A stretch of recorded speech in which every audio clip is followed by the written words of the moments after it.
Bendito seja o Senhor, que dia a dia leva o nosso fardo. Deus é o nosso refúgio e salvação. Amém.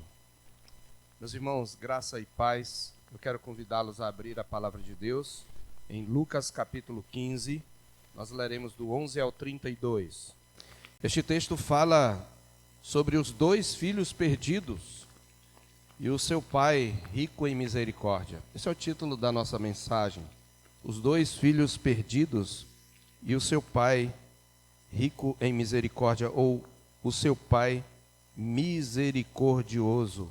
Diz assim a palavra do Senhor. Continuou. Certo homem tinha 2 filhos. O mais moço deles disse ao pai: Pai, dá-me a parte dos bens que me cabe. E ele lhes repartiu os haveres. Passados não muitos dias, o filho mais moço, ajuntando tudo o que era seu, partiu para uma terra distante e lá dissipou todos os seus bens, vivendo dissolutamente. Depois de ter consumido tudo, sobreveio àquele país uma grande fome e ele começou a passar necessidade. Então ele foi e se agregou a um dos cidadãos daquela terra, e este o mandou para os seus campos a guardar porcos. Ali desejava ele fartar-se das alfarrobas que os porcos comiam, mas ninguém lhe dava nada. Então, caindo em si, disse: Quantos trabalhadores de meu pai não têm pão com fartura? Tem pão com fartura, e eu aqui morro de fome. Levantar-me-ei e irei ter com meu pai, e lhe direi: Pai, pequei contra o céu e diante de ti. Já não sou digno de ser chamado teu filho. Trata-me como um dos teus trabalhadores. E levantando-se, foi para seu pai. Via ele ainda longe, quando seu pai o avistou e, compadecido dele, correndo, o abraçou e beijou. E o filho lhe disse: Pai, pequei contra o céu e diante de ti. Já não sou digno de ser chamado teu filho.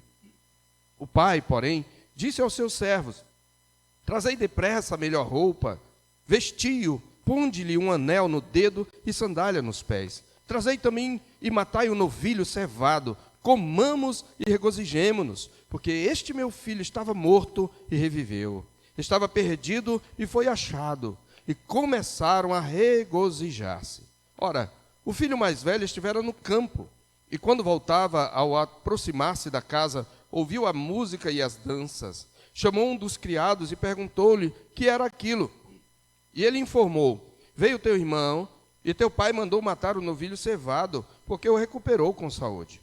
Ele se indignou e não queria entrar. Saindo, porém, o pai procurava conciliá-lo. Mas ele respondeu a seu pai: Há tantos anos que te sirvo, sem jamais transgredir uma ordem tua, e nunca me deste um cabrito, sequer, para alegrar-me com meus amigos.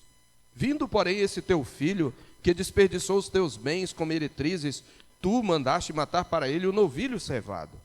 Então lhe respondeu o pai: Meu filho, tu sempre estás comigo. Tudo o que é meu é teu. Entretanto, era preciso que nos regozijássemos e nos alegrássemos, porque esse teu irmão estava morto e reviveu, estava perdido e foi achado. Amém. Meus irmãos, nós conhecemos o contexto desta belíssima parábola, considerada por muitos a mais bela parábola do Senhor Jesus. E nós sabemos que esta parábola, ela faz parte de uma série de 3, das quais nós já analisamos as 2 primeiras, a da ovelha perdida e a da dracma perdida. E sabemos qual foi o contexto, ele está nos versículos 1 e 2, o contexto que desencadeou a história que o Senhor Jesus conta, ou as histórias que ele conta. Jesus é criticado pelos fariseus e pelos escribas por receber pecadores, e aí significa inclusive recebê-los em sua casa e comer com eles, revelando comunhão com pessoas de má índole. E os fariseus que murmuravam dele por receber pecadores, eles se achavam, na verdade, mais justos do que os outros, por isso o criticavam. O pensamento deles, nós vimos, é que, por serem grandes estudiosos e austeros observadores da lei, eles eram superiores aos demais, sobretudo aos que eram considerados pecadores, os párias da sociedade. Eles também entendiam que um profeta e mestre justo, como Jesus era considerado, jamais poderia sentar-se à mesa com homens desprezíveis como os publicanos, ladrões do orçamento, traidores da pátria, opressores dos seus irmãos. Acrescente-se que os fariseus e escribas estavam enciumados por verem a popularidade de Jesus. Eu observei ainda que eles eram cheios de autojustiça. Eles eram justos que não precisavam de arrependimento, na visão deles. A sua crítica contínua é o que leva Jesus a contar essas 3 parábolas, das quais nós vimos 2. Crítica contínua porque o verso 2 diz que murmuravam deles os fariseus. O pretérito imperfeito revela um hábito, um ato contínuo. E nós aprendemos na mensagem anterior, que entre outras lições, nós aprendemos que, primeiro, para Deus, mais importante do que a gravidade do pecado é a sinceridade do arrependimento. E que a autojustiça, ou o fato de fazermos algumas coisas justas, não quer dizer que nós não precisamos de arrependimento. Em segundo lugar, nós aprendemos que a restauração tem um fardo. Ele é demonstrado na parábola da ovelha perdida. O pastor, encontrando a ovelha, põe-na sobre os ombros e a leva de volta para casa. A ovelha encontrada precisa ser levada sobre os ombros do pastor, de volta ao aprisco, e esse fardo, diz a parábola, é levado com alegria. Uma figura que demonstra não apenas o amor de Deus, mas também que aponta para a paixão de Cristo, que levaria o fardo da culpa dos pecadores na cruz.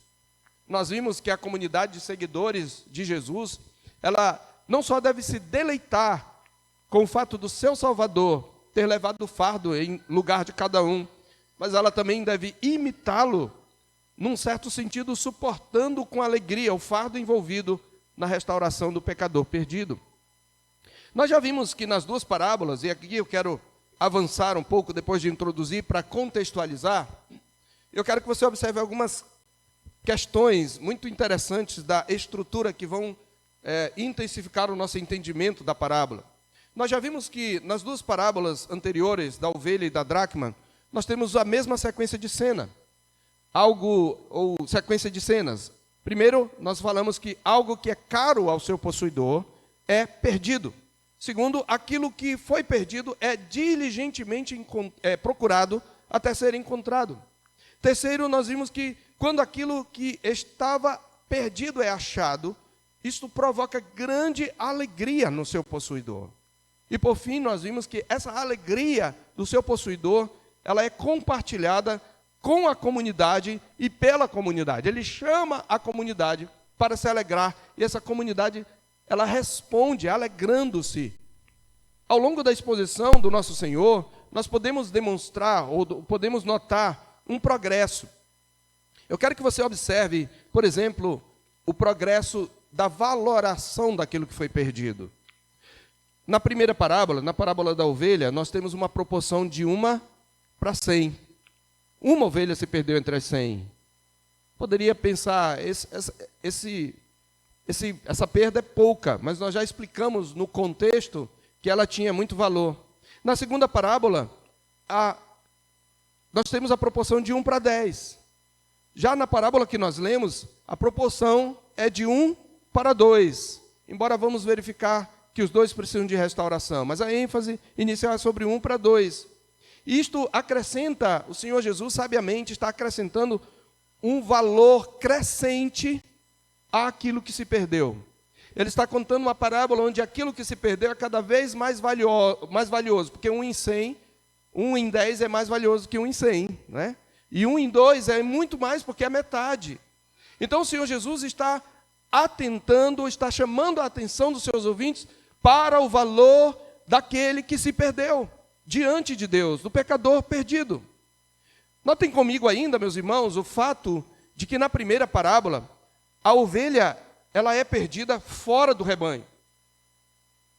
Ela é perdida no deserto. E na segunda parábola, a moeda é perdida dentro da casa. Já nesta parábola, no nosso texto, como um clímax, há um filho perdido fora da casa, há um filho que sai e se perde, mas há também um outro filho que é demonstrado como perdido dentro da casa. Jesus une as duas realidades que ele tratou separadamente nas parábolas anteriores. Ainda nas duas parábolas primeiras, aquilo que é perdido é procurado. Nessa terceira, o pai não sai à procura do filho, ele apenas fica à sua espera. Por fim, o tema da alegria da comunidade, ele coroa a parábola. Ela termina com a ideia de alegria, mas aqui nessa parábola há um tom negativo, em forma de exortação. O pai diz: era preciso que nós nos alegrássemos. Verso 32. Era preciso que nos regozijássemos. Por quê? Porque alguém da comunidade, nas duas primeiras parábolas, toda a comunidade se regozija. Mas nesta parábola, alguém da comunidade recusa a se alegrar com o resgate do perdido, que é o filho mais velho. E com esses fatos é que nós queremos refletir sobre os dois filhos perdidos e o pai rico em misericórdia. E não é possível explorar, nunca é possível explorar a palavra de Deus em tudo aquilo que ela pode nos dar. E muito menos em pérolas como estas. Porque essa parábola é quase dupla, na verdade ela é dupla. Há uma atenção primeiramente voltada para aqueles que saem da comunidade, que se afastam da comunidade, que se perdem da comunidade. E há também uma palavra para aqueles que estão dentro da comunidade, mas estão perdidos. E eu, para não deixar de aproveitar esses dois contextos, obviamente, vou passar de largo alguns dos detalhes, porque nós poderíamos nos concentrar só no filho pródigo. Mas, como normalmente aqueles que pregam nessa parábola concentram-se mais no filho pródigo e muitas vezes deixam o filho mais velho de lado, eu quero tratar um pouco o filho mais velho também. Até porque essa é a ênfase de Jesus. O filho mais velho aqui, já adiantando um spoiler, né? Fazendo um spoiler, o filho mais velho representa os fariseus. Representa aqueles que se diziam na casa do Pai. E o Senhor Jesus tem uma palavra para eles. Isto é muito interessante, porque vai mostrar a abrangência da misericórdia de Deus como Pai. Então eu queria rapidamente considerar com vocês, ou pelo menos sem todos os detalhes, mas isso não quer dizer que a gente não vai trazer alguns detalhes. Ele começa aqui colocando dois filhos na cena. Ele diz: certo homem tinha dois filhos. Isto faz com que o seu auditório, mesmo que ele vai falar do filho mais moço, o seu auditório vai começar a pensar sobre algumas coisas com relação ao filho mais velho. Porque quando você conta uma história, você deixa o outro de lado, o que aconteceu com o filho mais velho? E algo que é implícito. Veja, ele diz assim, ele tinha dois filhos. O mais moço deles disse ao pai: pai, dá-me a parte dos bens que me cabe. Então, nesta primeira cena, nós temos um pai com dois filhos, e um desses filhos chega para o pai e pede a herança do pai. Esse filho, quando faz isto, ele faz algo que na cultura era extremamente ofensivo. Porque alguém só reparte a herança depois de morto. A herança só pode ser repartida depois de morto. Não se espera que um pai reparta a herança dos seus filhos ainda vivo. Até existem registros de pais que fazem isto, mas esse repartir a herança é apenas para talvez certo usufruto, mas o pai ainda tinha certa autoridade. Acrescente-se a isso que quem está pedindo não é o primogênito, que tinha a maior parte da herança, que era vamos dizer assim, o continuador legal, o herdeiro legal do papel do patriarca. É o filho mais moço. E ele pede a herança do pai. E isto, naquela cultura, significa mais ou menos isso: eu quero que o senhor morra. É isso que esse filho mais novo está dizendo. Ele quer que o pai morra. Ele não quer, ele não tem ele não dá nenhum valor para a relação com o pai. Então o que nós temos aqui é um filho valorizando mais as bênçãos que o pai dá do que a relação com o pai. Esta é a cena, se você quiser resumir nessa frase. Um filho que valoriza mais as bênçãos ou os benefícios que o pai lhe dá do que a relação que tem com ele. É isto que nós temos. E por isso ele diz: dá-me a parte que me cabe dos bens. E curiosamente, escandalosamente, era de se esperar, os ouvintes de Jesus esperavam que o pai dessa história se indignasse com seu filho. Ele devia ter pelo menos uma de duas atitudes. Uma de duas atitudes eram esperadas. Ou o pai iria se indignar iria castigar o filho, talvez até deserdá-lo, ou ele daria, mas com alguma reprimenda, porque repartir os haveres não significava que o filho podia fazer o que quisesse enquanto o pai estava vivo. Mais do que isso, o filho precisava ser um bom mordomo dos seus bens para que pudesse amparar os seus pais com os bens que ele recebeu de herança. Mas o pai, curiosamente, apenas lhes repartiu os haveres. Mas atente para um outro detalhe. Ele falou que ele lhes repartiu. Ele não repartiu, ele não deu só para ele. Ele deu para os dois. E aqui nós já temos uma questão relacionada ao filho mais velho. Quando ele reparte os haveres e o filho mais velho fica em silêncio, a gente sabe que tem dois filhos na cena. Isto significa que o filho que está em silêncio é conivente com esse ato do filho mais novo. Ele não é necessariamente conivente com aquilo que ele vai fazer depois, mas ele é conivente com esse pedido, porque ele pega o que é seu. Então ele também está pecando por omissão. Ele também, como primogênito e guardião da herança familiar, dos valores familiares, deveria inclusive repreender os seus irmãos e recusar receber. É isso que se espera do filho mais velho, mas ele recebe. Então, numa segunda cena, diz que no verso 13, passados não muitos dias, e aqui se intensifica a ofensa do filho mais novo. Lembra? Ele poderia receber a herança, mas ele deveria ser um bom mordomo, ele deveria guardar para o amparo do seu pai, e normalmente não era permitido que ele gastasse como bem entendesse. Era apenas algo que ficava no seu nome, que ele tinha certa administração, mas os bens, mesmo depois de separados, o pai em vida ainda, de certa maneira, estavam debaixo da autoridade do pai. Mas diz que, passados não muitos dias, o filho mais moço, ajuntando tudo o que era seu, partiu para uma terra distante, e aqui ele sela exatamente a separação entre ele e o pai. Ele está mais preocupado do que esses bens. Ou seja, os bens que ele recebe como graça do pai o afastam do pai. Anote isso. Os bens recebidos como graça e benevolência do pai o levam a afastar-se do pai. Meus irmãos, não é isso que acontece com muitos de nós? Não é isso que acontece com o homem? O que temos que não tenhamos recebido de Deus?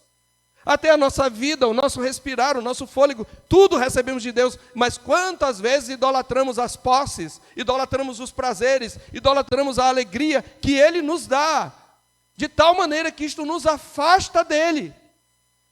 E foi isso que aconteceu com esse jovem.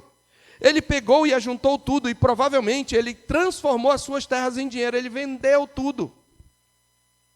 Ele não tem como ajuntar terras. Os haveres envolvem terras, envolvem gado, envolvem animais, envolvem plantas, envolvem produção. Então a ideia é de que ele vendeu tudo isso e partiu para uma terra distante.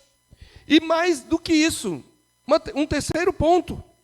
Lá ele dissipou todos os seus bens, vivendo dissolutamente. Ele utilizou-se dos bens dados pelo pai para pecar contra o pai. É isso que nós fazemos. Tudo que temos é do Senhor. Mas quando você, por exemplo, a capacidade de ter prazer, foi Deus quem lhe deu. Quando você usa o seu prazer para o pecado, você está usando uma bênção que Deus lhe deu, uma capacidade que Deus lhe deu, que é boa em si mesma, para pecar contra Deus. E foi o que este homem fez.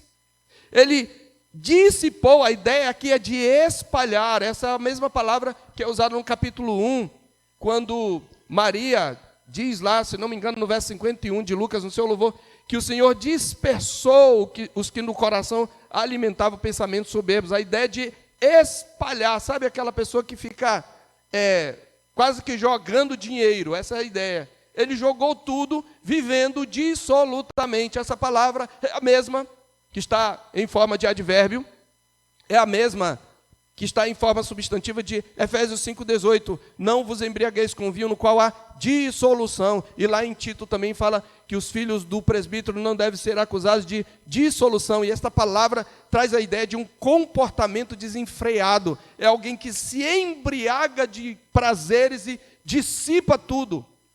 Há aqui uma manifestação implícita de um comportamento que envolve inclusive desperdiçar com ações pecaminosas. É aquela pessoa que é gastona. Por isso é o termo o filho pródigo, né? Essa palavra pródigo tem um sentido negativo e um positivo. O sentido positivo é alguém que é generoso, que distribui. Mas também pródigo significa alguém desperdiçador. Ele desperdiçou tudo, ele gastou tudo com prazeres, com farra, com certeza com mulheres, com festas. Ele não colocou nada produtivo, ele não fez nada produtivo com aquilo. Ele consumiu tudo, vivendo dissolutamente. Veja, este é um homem de uma família nobre e de uma família de Israel. E ele vai para a terra de gentios. Ele não só se separa do seu pai, mas ele se separa do seu povo, ele se separa da sua comunidade, ele se separa da igreja. Ah, meus irmãos, quantos filhos se separam do seu pai, quantos filhos se separam da comunidade para viver dissolutamente, gastando aquilo que Deus lhes deu no pecado. Esta era a situação desse menino. E diz a palavra de Deus, então, numa próxima cena, que depois de ter consumido tudo, sobreveio àquele país uma grande fome e ele começou a passar necessidade. É possível gastar uma riqueza até não ter mais nada. Ele começou a passar fome. E diz a Bíblia que agora ele começa a entrar numa fase, veja, ele está longe do pai, mas ele está feliz no primeiro momento, não é? É possível ser feliz longe de Deus. Eu vou repetir, viu? Essa fase parece contraditória, mas é possível ser feliz longe de Deus. Sabe por quê? Porque o padrão que nós temos de felicidade é diferente do padrão de Deus. Prazeres intensos, mas muitas vezes passageiros. Mas naquele momento que a gente está vivendo, muitos estão felizes. Mas chega um momento que o pecado cobra o seu preço. E esse momento chegou para esse jovem. Ele começa a passar fome. E diz a Bíblia que ele foi e se agregou à ideia de que ele colou a um dos cidadãos daquela terra e este o mandou para os seus campos a guardar porcos. Então, ele já vinha numa descendente desde o momento, ele começou ladeira abaixo desde o momento que ele pediu os haveres do seu pai. Mas agora começa a ficar claro para ele a situação em que ele se meteu. Ele começa a sofrer as consequências do seu pecado.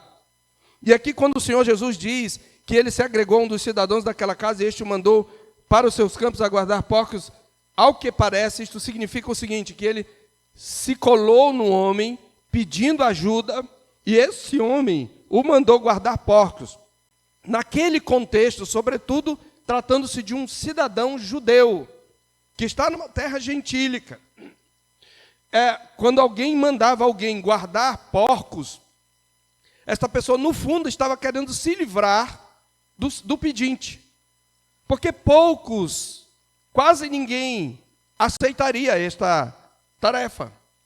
Esse ato de alguém mandar para os campos a guardar porcos é um ato para dizer assim, sai daqui, para me livrar dele, eu vou dar a ele a tarefa mais indigna que ninguém quer.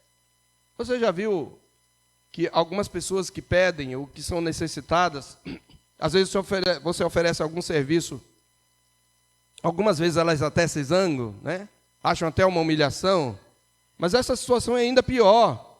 Veja, ele é um judeu, e ele vai guardar porcos, ele vai guardar animais que na cultura e na religião judaica eram impuros, e naquele contexto da velha aliança era pecado, porque a lei cerimonial ainda estava em vigência.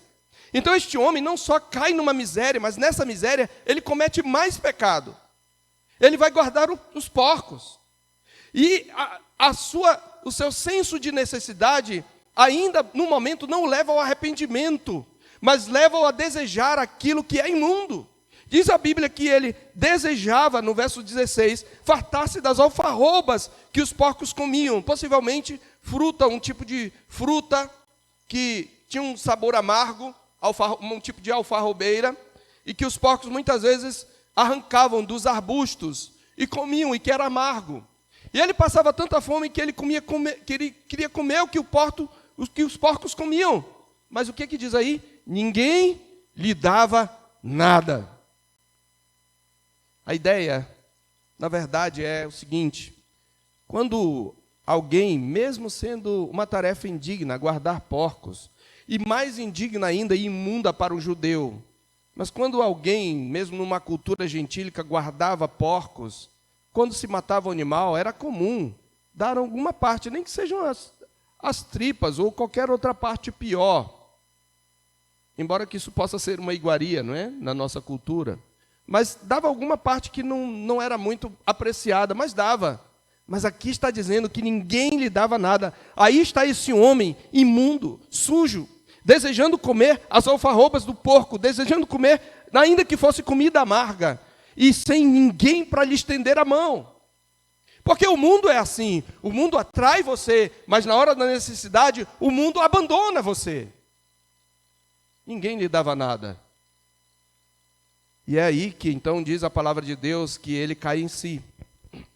Ele começa a se comparar, não com o seu irmão mais velho, porque a sua condição era de tão grande miséria, que ele se compara com os trabalhadores do seu pai. Os trabalhadores eram servos assalariados. Ele diz: quantos trabalhadores do meu pai têm pão com fartura, e eu aqui morro de fome. Eu teria mais vantagem se eu fosse um trabalhador do meu pai. E aqui há uma questão em que os comentaristas se dividem, mas eu, a princípio, vou seguir um caminho de meio termo. Alguns entendem que aqui ele já está demonstrando arrependimento, porque ele diz: Pai, pequei contra o céu e diante de ti. Mas veja que aqui é uma decisão. Ele está declarando: eu já sei o que eu vou fazer, eu tenho um plano para voltar para a casa do meu pai. Com certeza ele não vai mais me aceitar como filho depois de tudo que eu fiz, mas eu posso pelo menos ter uma boquinha como trabalhador. Então eu vou lá e vou dizer: Pai, pequei contra o céu e diante de ti. Já não sou digno de ser chamado teu filho. Trata-me ao menos como um dos teus trabalhadores. Um comentarista que eu gosto muito, e que eu sempre gosto de pesquisar, Kenneth Bailey, escreveu um excelente livro, As Parábolas de Lucas. E ele argumenta, e eu estou convencido que essa não é uma expressão de arrependimento do filho. É como se ele tivesse planejado dizer assim: Pai, eu sei que eu não sou digno de ser teu filho, mas eu acho que eu posso ser útil para o Senhor como um trabalhador. No entanto, nessa situação que ele estava, ele era indigno, talvez merecendo apedrejamento. Ele era indigno. Mas ele tem esse plano: olha, pelo menos se eu conseguir um trabalho, eu vou ter o que comer.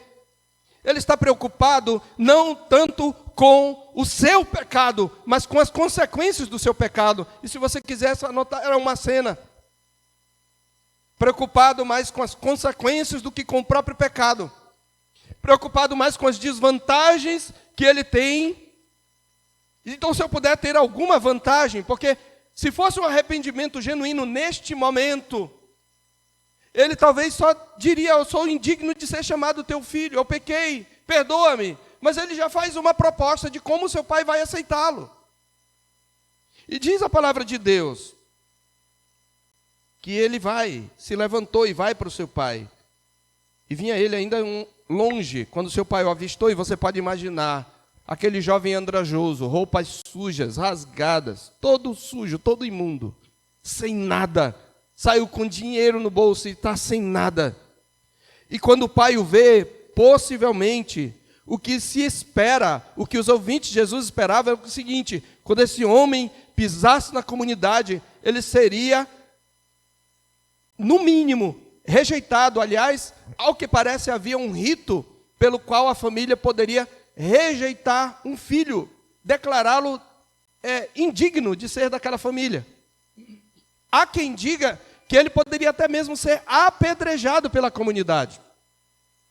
E o pai o vê de longe. E ao contrário do que esperariam os ouvintes de Jesus, quando esse pai o vê, compadecido dele, o pai misericordioso, correndo, o abraçou e o beijou. E aqui tem um fato importante no contexto da cultura palestiniana. Era considerado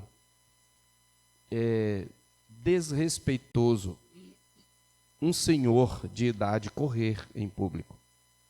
Possivelmente, quando ele chega naquela fazenda, tem os empregados que estão ali.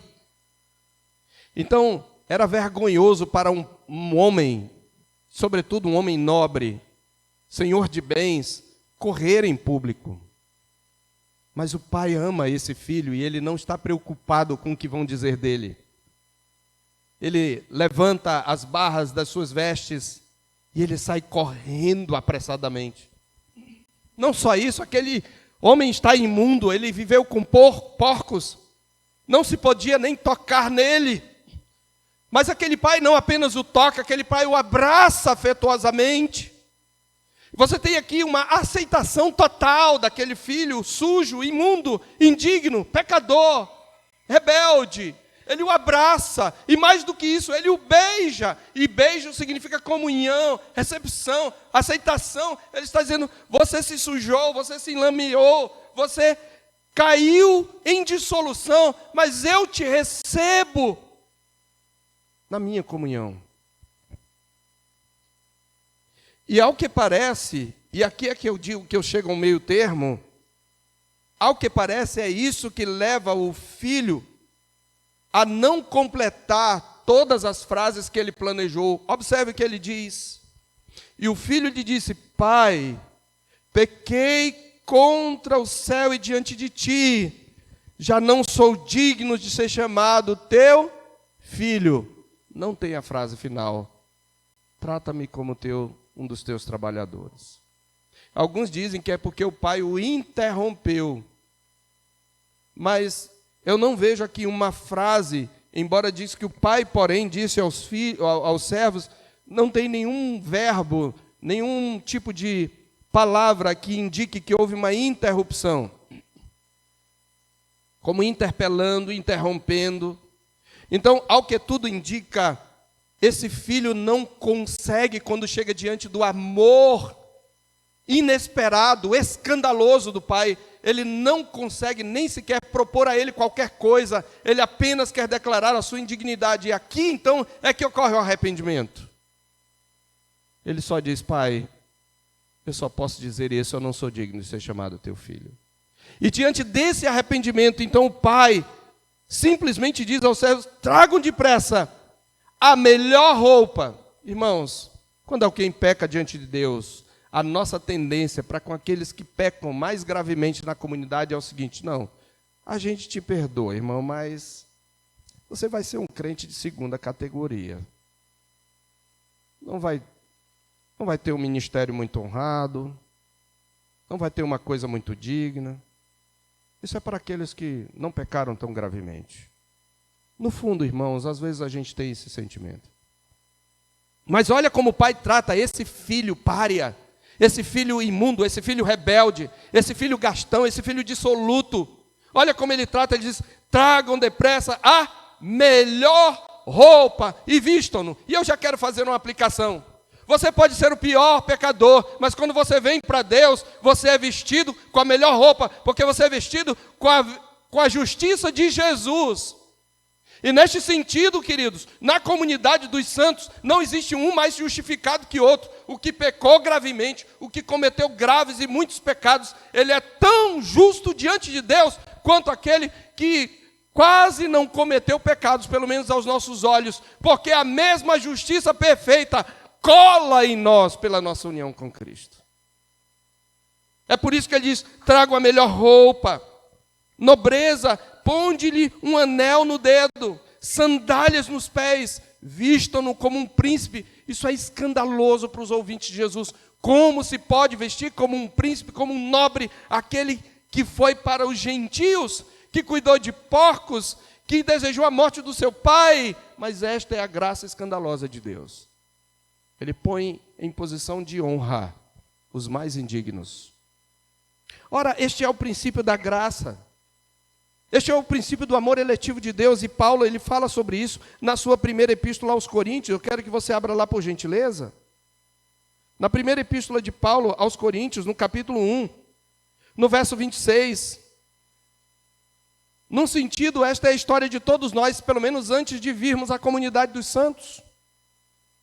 Porque Paulo diz isto em 1 Coríntios 1, 26. Irmãos, reparai, pois, na vossa vocação, visto que não foram chamados muitos sábios segundo a carne, nem muitos poderosos, nem muitos de nobre nascimento. Quando ele fala de vocação, ele está falando daquilo que nós aprendemos hoje de manhã com o reverendo Heber, da vocação eficaz. Porque é aquela vocação que Deus faz, a qual não pode ser resistida. Então ele está dizendo, entre vocês não há muitos que são sábios segundo a carne, não há muitos de grande inteligência comparados com os do mundo. Não há muitos da elite intelectual, é isso que ele está dizendo. Existem alguns, mas não são muitos. Não são muitos poderosos da elite política, nem muitos de nobre nascimento da elite social.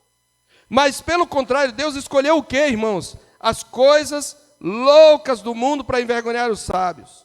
E ele escolheu as coisas fracas do mundo para envergonhar os fortes.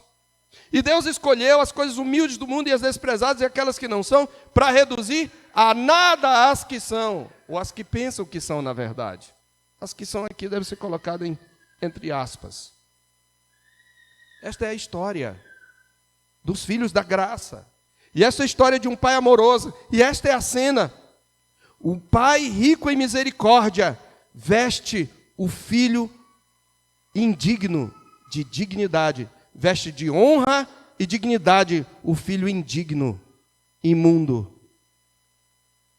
E é isto que acontece. Ele diz, tragam e matem o novilho cevado. O novilho cevado era aquele novilho guardado para o dia mais importante. E ele diz, regozijemo-nos, comamos e regozijemo-nos. Porque qual é a alegria do pai? Aqui vem o tema da alegria de novo. Porque este meu filho, ele é meu filho. E aqui, querido, nós temos, eu falei que quando se fala da ovelha, está se falando do amor eletivo de Deus, da eleição, implicitamente. Porque a ovelha, ela não deixa de ser ovelha. Quando a Bíblia fala de ovelhas perdidas, ele está falando daqueles que Deus ainda vai salvar, mas que ainda estão mortos em seus delitos e pecados. Então eles foram eleitos. A mesma questão aqui é o pai. Este meu filho, continua meu filho, mas ele estava perdido e ele foi achado. Ele estava morto e ele reviveu. É necessário nos regozijarmos. Aí vem então a segunda parte da parábola, que é a atitude do filho mais velho. Diz o verso 25, ora, o filho mais velho, e aí, se você quiser colocar essa segunda parte, um título é o filho perdido na casa do pai. Primeiro, um filho se perde fora da casa do pai. Agora nós vamos ver a situação do filho que está perdido na casa do pai. O filho mais velho estivera no campo. Ele é o primogênito. Ele tem já por nascimento mais dignidade. Você lembra, o Senhor Deus fala, Israel é meu filho, meu primogênito. A Bíblia diz que Jesus é o primogênito de toda a criação. Essa palavra traz a ideia de uma dignidade da posição. Então ele está dizendo que o filho primogênito estivera no campo. E quando voltava, ao aproximar-se da casa, ouviu a música e as danças. Chamou um dos criados e perguntou-lhe o que era aquilo. Já tem um problema aqui. Primeiro, quando o pai lhes repartiu os haveres, ele foi omisso. Ele recebeu, mesmo que ele tenha feito aquilo que se esperava de alguém que não recebeu, que recebeu. Num primeiro momento, ele não fez o que se esperava, se indignou e rejeitou. Mas pelo menos ele não gastou os bens. Mas aqui, num segundo momento, você mostra que esse filho revela que ele não tem intimidade com o pai. O filho perdido na casa do pai, ele está no meio da comunidade, ele, de um certo modo, serve ao pai, mas ele não tem intimidade, porque, em vez de entrar, a casa é dele. Ele poderia entrar para ver e dizer, pai, o que está acontecendo? Mas ele não entra, isso revela uma distância entre ele e o pai. Ele chama um dos criados e... Isso acontece muito com pessoas que gostam de se isolar. Pessoas que gostam de se isolar, normalmente se sentem superiores, mesmo quando elas ficam dizendo que são piores, inferiores, coitadinhas, BBB, bababá. No fundo, elas são superiores. No fundo, elas estão dizendo, esse grupo não me merece porque ele não me trata com a dignidade que eu mereço. É isso que diz. E assim era a atitude desse filho. Ele fica de fora, observa, diz, o que está acontecendo? Sora, o criado tem mais noção do que ele. Veio o teu irmão e teu pai mandou matar o novilho cevado porque o recuperou com saúde. O que é que se espera aqui? Nas duas parábolas houve alegria geral na comunidade. Mas o que acontece com esse filho? Diz a palavra de Deus que ele se indignou e não queria entrar. Ele se recusou a participar da festa.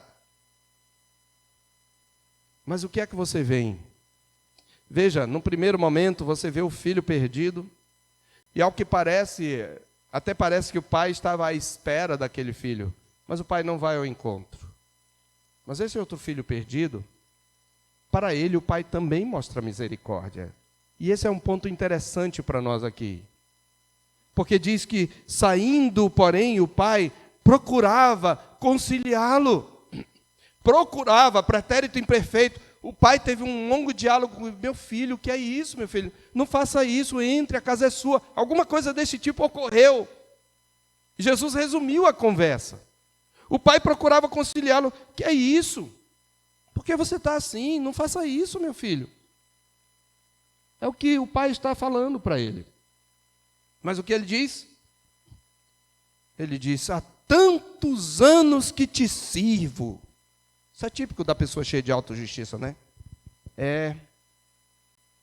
Eu faço isto, faço aquilo, trabalho feito um condenado. Ninguém... O fulaninho chegou aí ontem da igreja, ninguém sabe nem quem é, aí todo mundo fica, né?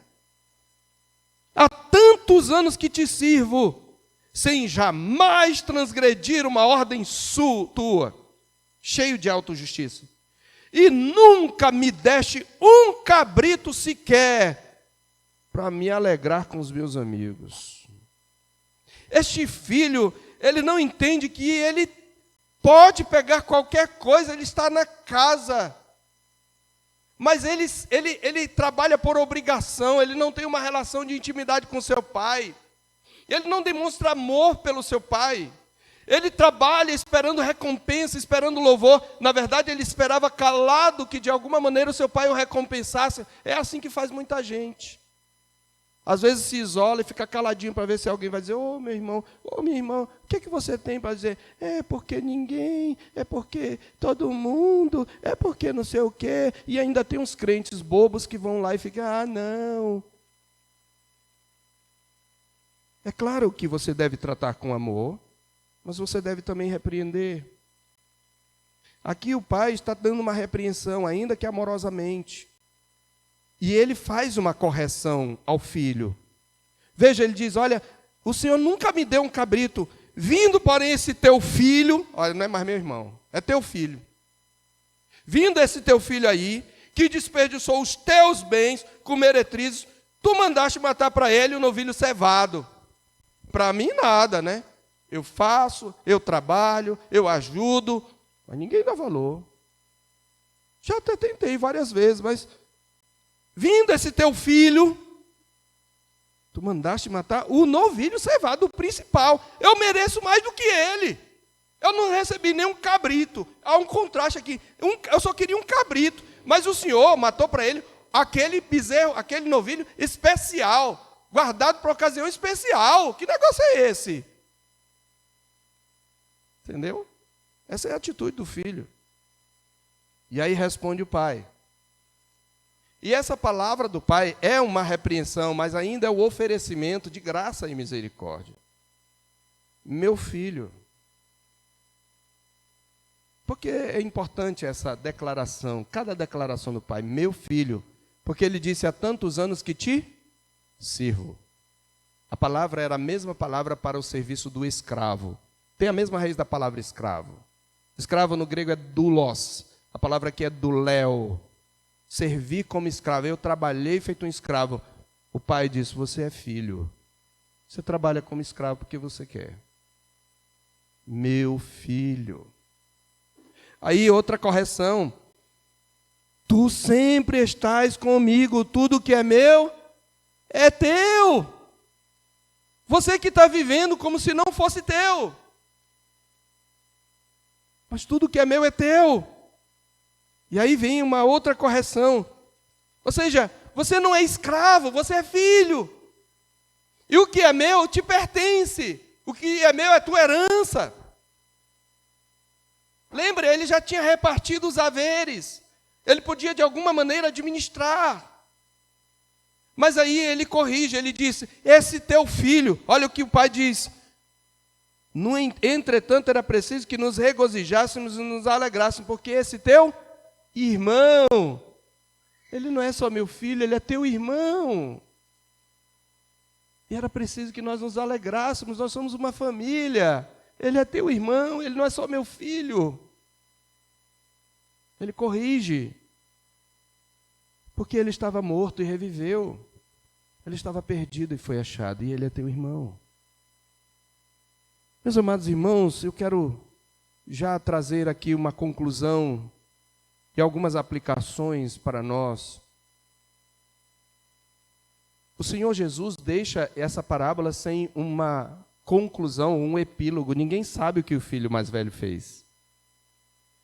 E por que ele faz isso? Porque ele está chamando a atenção dos fariseus. Eles eram os filhos mais velhos. Eles eram aqueles que estudavam as Escrituras, que ensinavam as Escrituras. E essa parábola é deixada, a atitude do filho, a resposta do filho mais velho é deixada em suspense para criar exatamente uma demanda de resposta. Agora, é como se Jesus estivesse dizendo, vocês querem também entrar, vocês querem entrar, há misericórdia para vocês, há perdão para vocês, e aqui, até a nós, o Senhor surpreende, porque a gente vê o fariseu como aquele pecador sem perdão, não é? A impressão que a maioria dos crentes tem é que nenhum fariseu se salvou. Porque os fariseus, todo mundo gosta de usar o fariseu para Judas, né? Malhar o fariseu. A gente tem aquela ideia de bode expiatório, né? Existe também o fariseu expiatório, que a gente usa meio que para se sentir superior. Porque os fariseus, que nunca sou eu, mas essa parábola é para confrontar o fariseu que há em cada um de nós, que há em mim e que há em cada um dos irmãos. E essa parábola também ela está nos dizendo que até para o fariseu haveria perdão se ele se arrependesse. Jesus está aqui convidando os fariseus a entrarem na festa nupcial, a participarem das bodas, a se beneficiarem da sua morte. A esperança para eles. Que coisa, não? Depois de tanta oposição, Jesus lhes oferece a oportunidade. Então, o que nós temos aqui, primeiramente, essa figura, e eu quero enfatizar nessa conclusão, o que eu já falei no meio da mensagem, a figura do pai e seus filhos, assim como a da ovelha, aponta para o amor eletivo de Deus. Porque se eles são filhos, ainda que rebeldes, veja, mesmo não arrependido é chamado de filho, assim como a ovelha perdida é chamada de ovelha, isso só pode ser explicado à luz da eleição. Jesus diz lá em João 10, eu ainda tenho outras ovelhas, não deste aprisco, a mim me convém conduzi-las. Ele está falando que as minhas ovelhas ouvem a minha voz, eu as conheço e elas me seguem, eu lhes dou a vida eterna, jamais perecerão, e ninguém as arrebatará da minha mão. Existem ovelhas perdidas, existem filhos perdidos. Agora, é claro que o decreto eletivo de Deus, a eleição é um decreto secreto de Deus, nós não sabemos quem é eleito, por isso devemos pregar a todos. Mas quando aquele que a gente não esperava, e às vezes até não queria, se arrepende, nós devemos nos alegrar, porque ele era o filho que foi perdido e foi achado, que estava morto e reviveu. Então, quando o Senhor Jesus, ele conta que as parábolas dos filhos, ele está dizendo que ele tem eleitos até entre os fariseus. Ele tem entre os publicanos e ele tem entre os fariseus. E nós sabemos que alguns foram seus discípulos. Nicodemos, José de Arimateia e o maior escritor do Novo Testamento, Paulo, era um fariseu. A Bíblia diz lá em Atos, leia Atos, que é a continuação de Lucas, lá no capítulo 5, que muitíssimos sacerdotes obedeciam à fé. Os sacerdotes que aqui prenderam Jesus, mataram Jesus, depois prenderam os discípulos, muitos deles se converteram. Sabe o que isso nos ensina, crente? Que nós devemos orar pelos que nos perseguem e pregar a eles. E nós não devemos simplesmente desejar que eles queimem no inferno. Nós devemos pregar. Porque nós não sabemos. E a misericórdia de Deus se estende àqueles que menos esperamos. Em segundo lugar, nós devemos ter em mente que, como nas demais parábolas, nesta, Jesus está defendendo o fato de receber os piores pecadores. E ele está defendendo não só diante dos fariseus, ele está defendendo diante de nós, porque para nós os grandes pecadores aqui são os fariseus, não é? Mas Jesus está dizendo que para os fariseus também havia esperança. Então Jesus está defendendo o fato de receber pecadores. E ele ressalta que essa recepção beneficia a toda a comunidade. Todos eles, todas as parábolas terminam na alegria da comunidade. Ele está dizendo, é necessário, é obrigatório que toda a comunidade se regozije com a restauração do pecador. Essa alegria tem que ser compartilhada por todos. O pecador está perdido não só em relação ao seu Deus, mas também está perdido para a comunidade. Aqueles que se convertem, queridos, eles eram nossos irmãos no decreto da eleição, antes de o serem na aplicação da redenção, entende? Então, nós temos gente perdida que faz parte do corpo de Cristo. Por isso nós devemos pregar o Evangelho, e quando alguém se converte, a comunidade está ganhando, a comunidade está crescendo, até se tornar o número dos eleitos certo. Por isso, a alegria por um pecador que se arrepende, a alegria por um crente, professo que caiu, levou um grande tombo e se arrepende, ainda que nos tenha magoado, ela deve gerar em nós alegria e não indignação, porque ele está perdido não só para Deus, ele está perdido para nós. Um pecador eleito, não arrependido, é uma perda para nós. Nós precisamos entender isso. Desse modo, que temos aqui no contexto é um convite aos fariseus e escribas para participarem da alegria pela conversão de pecadores. Em terceiro lugar, Jesus se revela um filho rico em misericórdia. Jesus revela um pai rico em misericórdia, não apenas pela sua compaixão para com o filho que se perdeu fora, mas também para com os que, estando dentro, mostram estar perdidos, por não se alegrarem com a restauração do pecador. E perceba que o grande personagem aqui, vamos pensar um pouquinho em economia da Trindade. É óbvio que nós temos que levar para Cristo, porque o amor do Pai só se manifesta a nós por meio de Cristo. Mas a grande evidência, a grande pessoa evidente da Trindade aqui é a pessoa do Pai.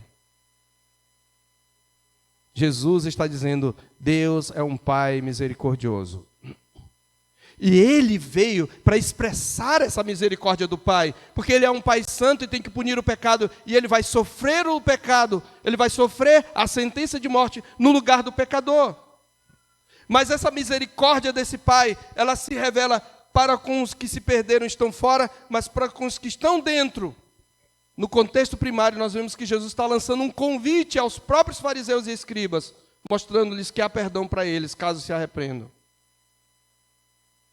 Então, queridos, pensem nisso. Você talvez nasceu e se criou no contexto da igreja. E às vezes você vê alguém, e talvez você até agora nunca tenha cometido um pecado grave. E às vezes você pode ter essa impressão, ou de alguém que chegou, que pertence a um grupo daqueles que são párias da sociedade, párias morais, ou talvez em relação àqueles que levaram grandes quedas, que você é mais digno. E às vezes pode se indignar pela honra que recebem aqueles que se arrependem. E você precisa refletir sobre isso. Quando um pecador, mesmo aquele que feriu a comunidade, esse menino, esse homem, esse filho mais novo, ele feriu não só o pai, ele feriu a comunidade, aquela comunidade da qual fazia parte aquela família.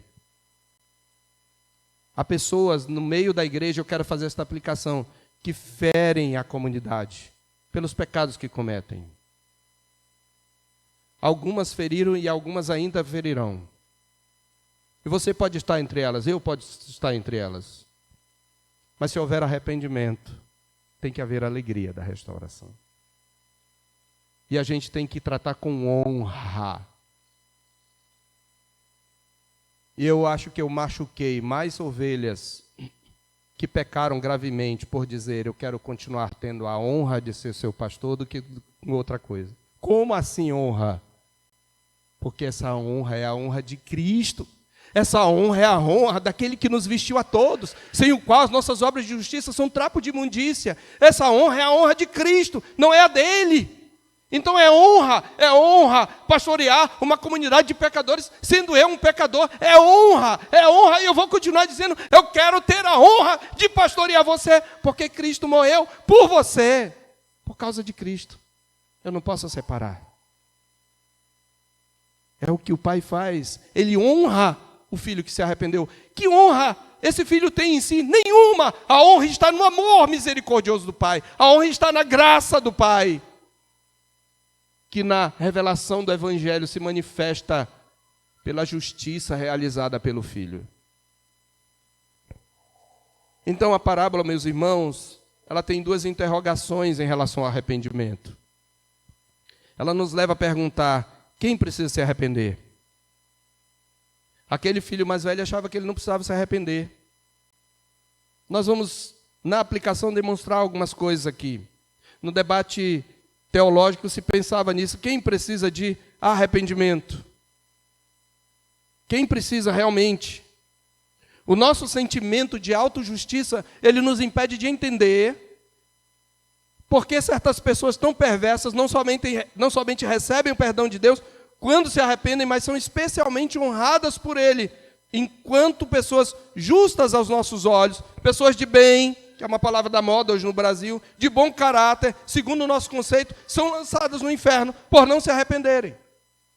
E o filho mais velho expõe seus pecados de modo flagrante, mostrando que o seu bom proceder não era movido pelo amor ao Pai e que o seu serviço não era realizado com alegria. Muitas vezes, o nosso bom proceder é muito mais uma busca de autojustiça do que o desejo de agradar o Pai.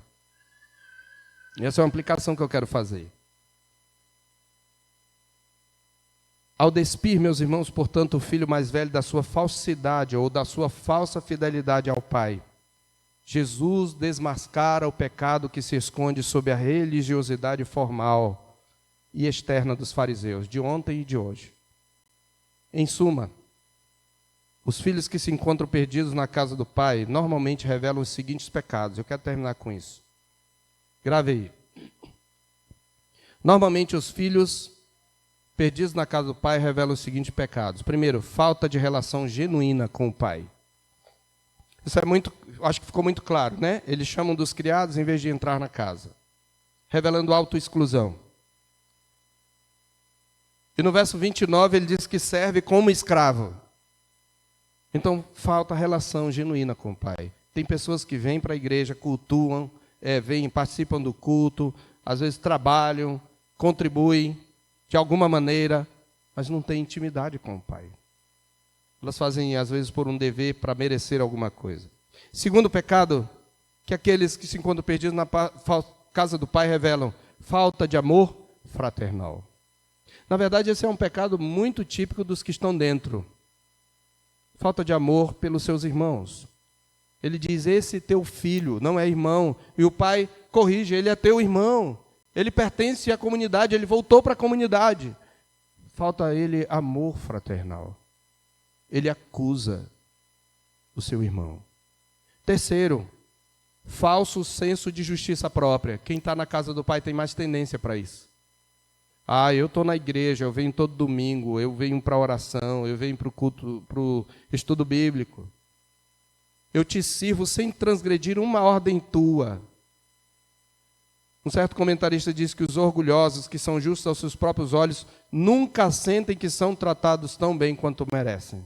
Quando você sente que não foi tratado tão bem quanto merece, e isso cria indignação em você, e certo desânimo em você, é o seu senso de autojustiça, e isto é pecado. Quarto pecado, falta de alegria no serviço ao Pai. Ele diz que serve sem transgredir uma ordem, mas ele não serve com alegria, ele serve como escravo, por obrigação. Não tem alegria. Ele fica mais se entristecendo com o modo como ele é tratado e acha que deveria ser tratado diferente. Por fim, os perdidos na casa do Pai, eles cometem muito comumente o pecado de ciúmes, inveja amargurada e sentimento faccioso. Ciúmes, inveja amargurada e sentimento faccioso. Ele faz comparação com o filho mais velho ou o filho mais novo. Eu não tenho um cabrito, mas o teu filho que desperdiçou com prostitutas os seus bens, os teus bens, ainda disse, são teus. Você deu para ele o boi cevado. Ciúmes, inveja amargurada e sentimento faccioso. Queridos, aqueles que rejeitam pecadores arrependidos estão em desarmonia com a vontade do Pai. E eles precisam se converter do seu mau caminho. Eu quero terminar dizendo que o amor misericordioso, aqui o grande personagem desta parábola é o Pai. Os filhos apenas criam um contraste com a misericórdia e a graça desse Pai, revelada para com os dois. E isto nos ensina que o amor misericordioso de Deus, revelado em Cristo pelos seus eleitos, é infinito, ele é intenso, ele é profundo, ele é notório e ele é escandaloso. Ele nos escandaliza e vai seguir nos escandalizando. A graça de Deus é escandalosa. Para quem rejeita esse amor, nada mais pode restar senão a ira divina e aí sim o inferno. Que o Senhor Deus nos dê a graça. Se você é um filho pródigo, você chafurdou na lama e você quer voltar, o Senhor o recebe de braços abertos, porque Ele é um Pai misericordioso. Mas se você é um filho na casa e serve como escravo e vive se comparando, você precisa se arrepender dos seus pecados e você precisa aprender a se alegrar com os pecadores mais indignos da igreja que se arrependem. E não os considerar como crentes de segunda categoria, mas honrá-los como o nosso Pai nos honra. Vamos orar. Curve sua cabeça. Senhor nosso Deus, Tua palavra foi pregada, Senhor, e suplicamos que Tu apliques a cada um conforme a sua condição. Aqueles que já entenderam esta proposta da graça, que estão numa condição que entendem a natureza da Tua graça, que isso possa reforçar neles o sentimento de compaixão pelos perdidos e a alegria quando vem um pecador se arrependendo. Aqueles que porventura estão aqui, Senhor, talvez chafurdando na lama, que eles entendam que eles precisam se arrepender dos seus pecados e voltar para o Senhor, confessando Cristo como Senhor e Salvador da sua vida, e já o professaram, Senhor, renovar o seu compromisso já feito no passado e quebrado em algum momento da sua vida, sabendo que o Senhor é capaz de perdoá-los e recebê-los e honrá-los e abraçá-los e beijá-los e aceitá-los na sua comunidade. E aqueles que estão na casa do Pai, mas não têm intimidade com o Pai, em nome de Jesus, abre-lhes os olhos para verem o seu pecado, para verem a sua autojustiça, a sua inveja amargurada, seu sentimento faccioso, sua falta de amor fraternal, a sua falta de intimidade com o Senhor, para que voltem-se para Ti. É isso que te pedimos, Pai, em nome de Jesus. Amém.